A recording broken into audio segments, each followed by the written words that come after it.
Hello guys, welcome once more to my channel, and today we are going to be talking about something very important in production, which is workflow. If we are doing still images and it's just a single renders or isolated renders for printing or wherever, that's another thing. That's easy, so you can set up your scene, render from one machine to another machine. That's fine. There is no that much to talk about it, right? It's just a matter of settings and all. However, when you are trying to render an animation, and this animation is a little bit complex, how do what do I mean by complex? I mean that if this scene has multiple spaces and all these spaces are built in one single Blender file, and you want to render your camera in those different spaces, you may go into some problems and issues that I'm gonna try to solve here with you. The big issue is like if you don't have a very powerful GPU and you want to render a GPU, it's gonna be a problem for you. Why? Because if you imagine that you have a scene full of objects, in each space is full of objects. So when the computers start to add on the memory all the objects and textures for that render specifically, that will cost you a lot of memory, and maybe you would end up in this issue that is you are running out of memory on GPU, and then you have to change it to CPU, which will make all the frames rates way slower than how it could be in cycles. The version I'm using here is Blender 3.1. Okay, so I'm gonna show you my personal workflow to avoid this bottleneck in memory, and still in most of the cases help you to being able to use your GPU memory to render your scene, so you will save lots and lots and lots of render time. Alright, so in my case here I just created this stupid 6 boxes rooms, right, with different cameras. I animated those cameras just 5 frames, right? You can see here it's all good. Let me see how my image goes here. Yeah, okay, that's fine. Okay, so I divided my scene by general on collections. Let me just turn this interface a bit, they scale a bit bigger so you guys can see more. Okay, alright, so my collections are I created a general collection called you can call it anything like space, general space, structure, whatever, and in here I would have the base for all the rest of my scenes, right, which is the space basically. Okay, those are elements from my geometry nodes that I'm going to show you right now.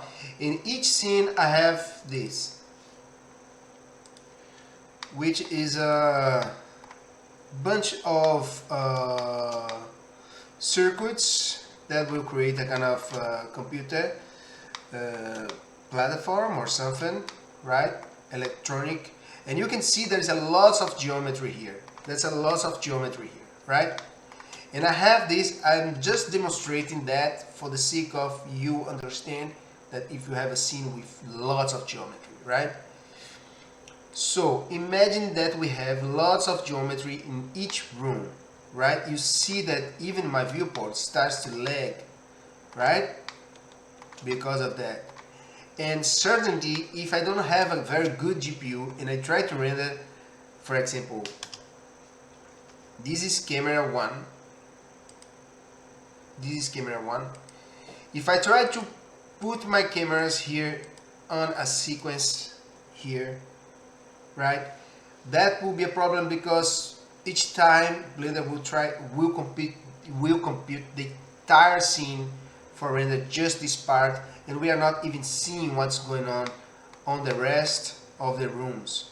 So that's what we see. We don't see these, so it doesn't really matter why Blender should compute that. That's why I'm gonna show you my personal workflow for that. Okay, so I will kind of remove all the rooms that I want here, and I will have this scene. I will call this scene as scene 01, right? In Blender we have this thing. It's called scenes.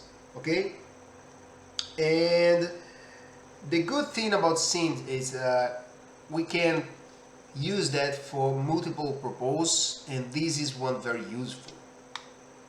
Okay, before I continue, like if you are interested on understanding Eevee and how to get a more realistic feeling, more realistic renders in Eevee, I'm gonna put the link below. It's a link of a video course. It's just 3 hours in a Hotmart. The price is very good, and in that I'm gonna show you how to use Eevee combined with cycles using render scenes to get more realistic results. And basically you combine the rasterization techniques for texturing and reflections, which is most likely to flick if you use cycles. So you're gonna use Eevee for that, and you're gonna use cycles for the shadows and the ambient occlusion. So you would basically have a mix between rasterization and ray trace in one single frame, still rendering very fast, and normally around 40 seconds, 50 seconds, depending on your machine, even less. So that's the approach that I developed to have solid renders in Eevee, reliable, like with no flicking and nothing like that. So if you are interested in that, just check the link below and I will share the video so you guys can see. Okay, let's get back here to this tutorial. And I have my scene here, which I call scene 01, right? And now I'm gonna press this button here and duplicate the scene, link it. Link it copy means that everything that I have on my collections here will be linked to the other scene.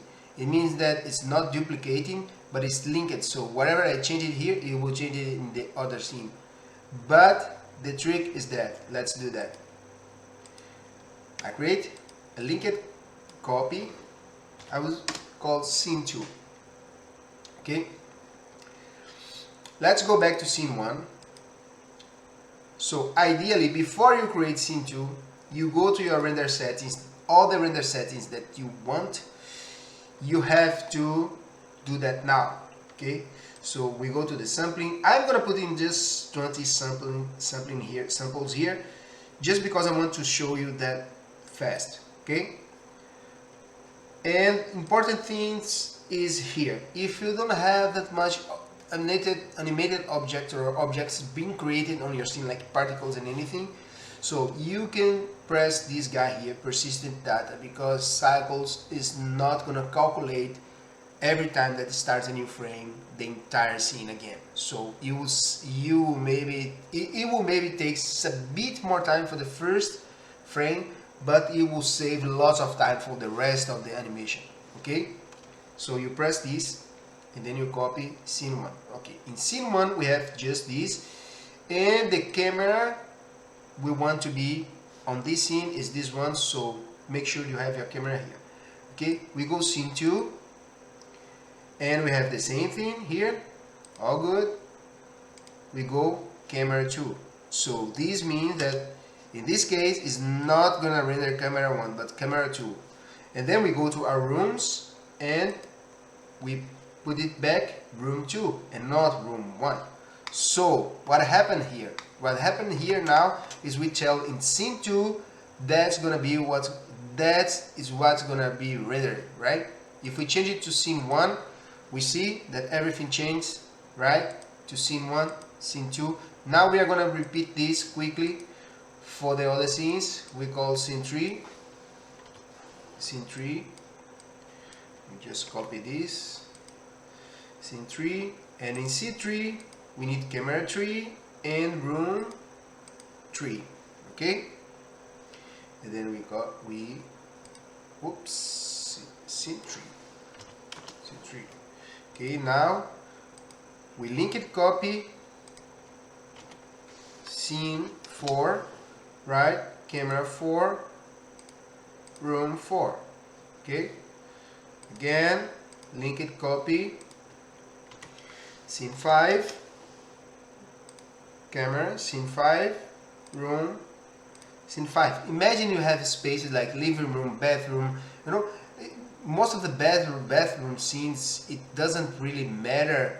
You are not seeing anything from the living room, from the other spaces, from the kitchen, right? So just a bathroom. So as much as you can reduce your scene, you can use your GPU like amazing, okay, without memory issue. So again, the last one, scene 6, 6 and 6.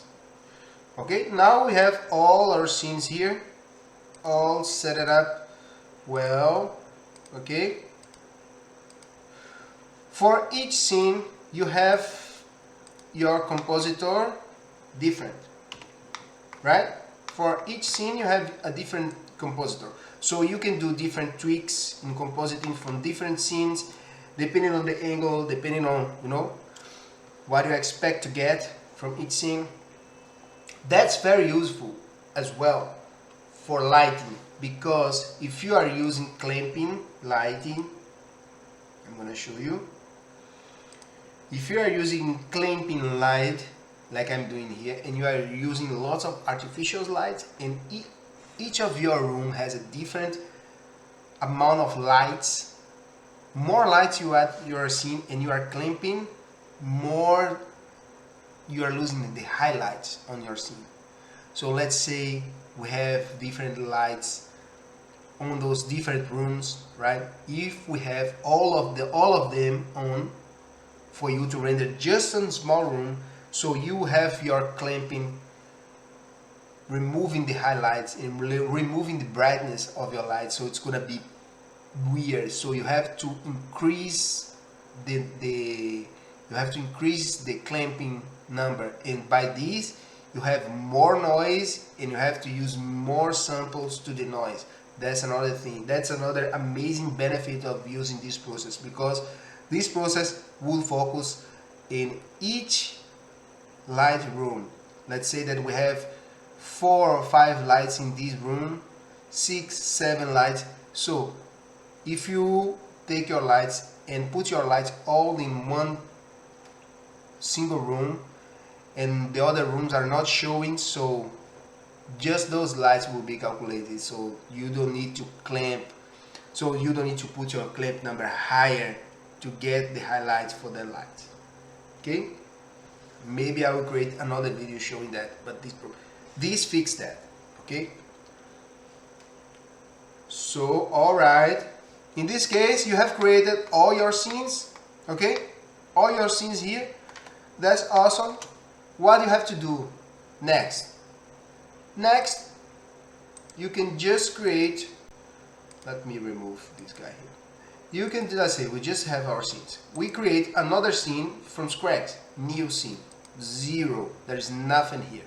Okay, and we will call this scene like master, let's say master or general or whatever. Okay, and then in this scene we will go in the output and we define the output of our scene. Let's do this here, animation. Okay, create this inside animation.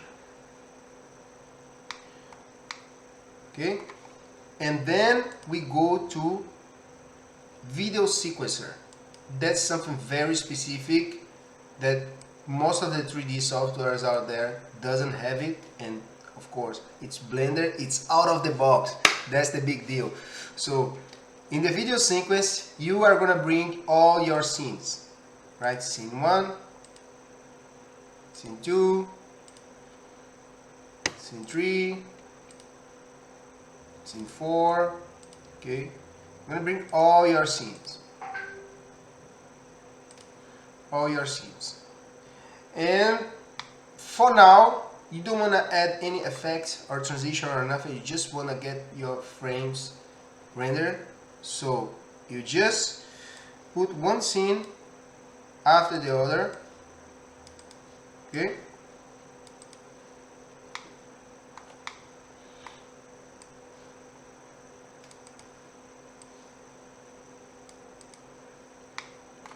And now, if you press render, it's gonna render each scene here in this output. Okay, let's start. Okay, you can press Ctrl F12 or you can press just here, view, render, animation. Okay, let's do that. Let's try. Okay, here we go. Whoops, issue ahead. Which frame is this? Frame 31.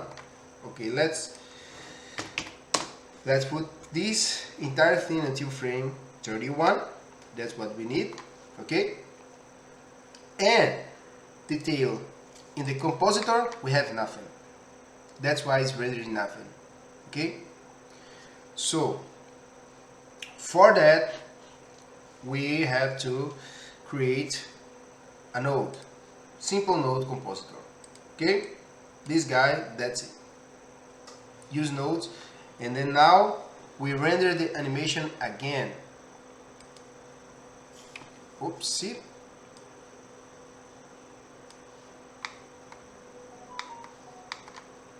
Whoopsie. Okay, so we have our image here, we have an alpha, we have everything that we need to do. Yeah, view layer. Okay,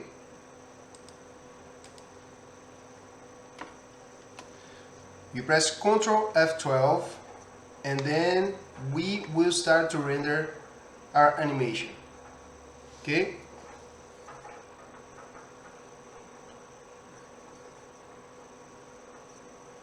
so let's see how it goes. You see how fast it's going? It's going that fast because it's not calculating any of it's calculating the geometry just for the first frame, not for the rest of the frame, because it's persistent data, so it's jumping right away. So it's rendering all the scenes, but it's using nothing from my GPU. Look at that, it's using just 2000 megabytes, so 2 gigabytes from my GPU. So if I was about to render all the scenes with everything there, it would take way more from my it would take way more from my GPU, for sure. Okay, so and then we can see it's jumping from scene to scene, right? Unfortunately, because we are rendering based through the sequencer, we cannot see the samplings, the samples, like reducing the noise in the scene. We just see the last frame and that's all, right? But that's not a big deal. If you have a big scene, like you can go by checking your frames here, right? Whoopsie. Here we go.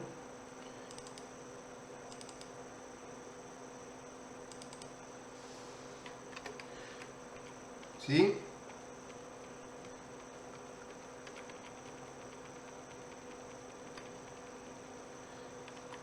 So it renders all our scenes at once.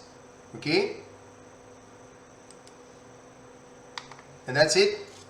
That's my personal workflow. And then after that, I take all my scenes and put into different folder or organize it the way you want. Okay?